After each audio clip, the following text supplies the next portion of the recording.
So I am. This is Thomas Park. I'm not a philosophy major, but I'm someone who thinks a lot about life and tries to introspect. And um, I've also read some philosophical books, and I've thought about religion and some things. And I've just been thinking about an idea that helps me to sort of organize how things happen in the world around me, and I call it as a set of theaters where like a particular theater, you can imagine maybe a particular show at a particular theater would have some lines people would deliver. It would have certain costumes and music, and there would be a period of time. It's kind of like that. For example, politics today, there's a lot of strange things that happen. Some of them seem more serious than others. Some of them seem like distractions to me. Some of them seem really important, from my own view at least. And to help me to understand that, I think of politics as a theater which is designed to have certain aspects to it. It's supposed to be kind of like a show. It does allow some participation, at least in a democracy. It also has traditions like debates and elections and parties or groups of people. And so there are all these conventions which are kind of like aspects in a theater of a show. And we start to become familiar with the traits that the political theater has, the names of the parties, what they tend to believe, etc. To necessarily have this idea that there's more connections in other theaters to politics, that there might be connections, but they're not always, I think, the ones that we think. For example, maybe politics is something that's really hyped up, but is kind of a theater, and maybe some of the really important and crucial decisions that we would think of as important actually happen in other theaters. Maybe there's private money or funding or possession of land or other things that might be actually more of a relevant sort of theater. So applied to politics, or another theater might be sports, professional sports, which tend to have certain traditions. There's like a playoff series. There's a final championship. There are divisions, uniforms. There's a certain game. There's rules. There's players of the game that are famous. There are a lot of different aspects to the theater of professional sports, and you might even go on and say, and sub theater, or etc., of basketball or baseball. And these things are not strict limits. They're just ways to look at how things are. Some of the interesting things come around to what is more important, like the theater of professional sports or politics. And there's my ice machine, pardon me. A lot of times I find that the things I assume will be more prioritized are really actually not the ones that are. And the ones that make people feel happier or relieved or take pain or stress away tend to get a lot of attention and value, and that's because they help people feel better.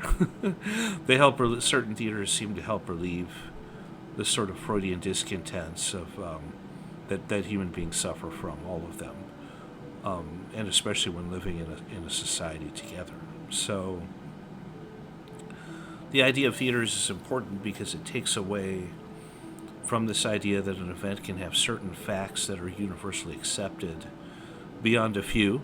I believe historical events are usually true, but for example, the American Revolution was a war that was really brutally fought by America, by our side, I live in America, by the colonists, where we didn't obey the rules of formal warfare, and England did, and so a lot of the battles would happen. The British troops would line up as they were supposed to and count to three and shoot their muskets, where a lot of the colonial troops would be hiding behind bushes around the field, and they would just shoot and basically slaughter the British troops between shots.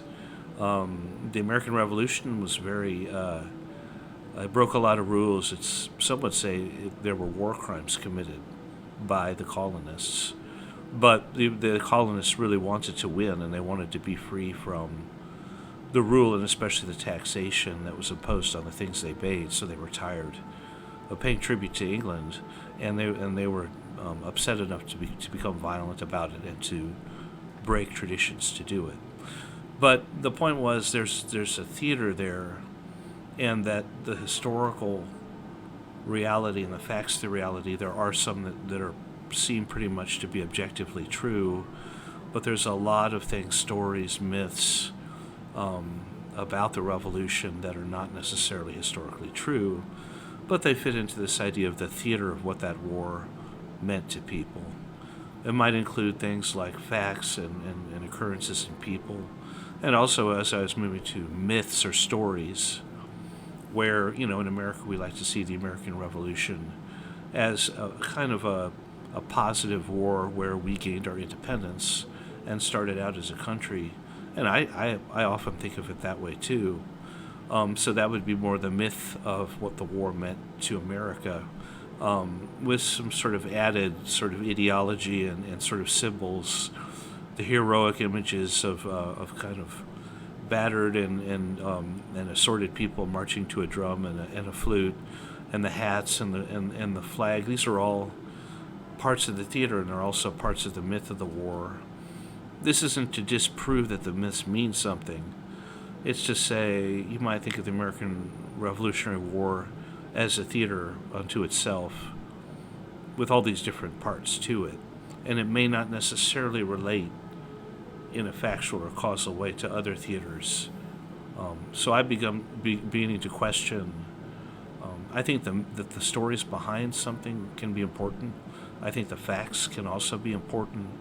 But what I'm no longer as sure about is what is actually happening in these events, because there's so many conflicting elements that it becomes very subjective and hard to say. In say this is the true story of the American Revolution. No, this is the story according to someone who lives in 2024 after having gone to public schools and a private university and some other things.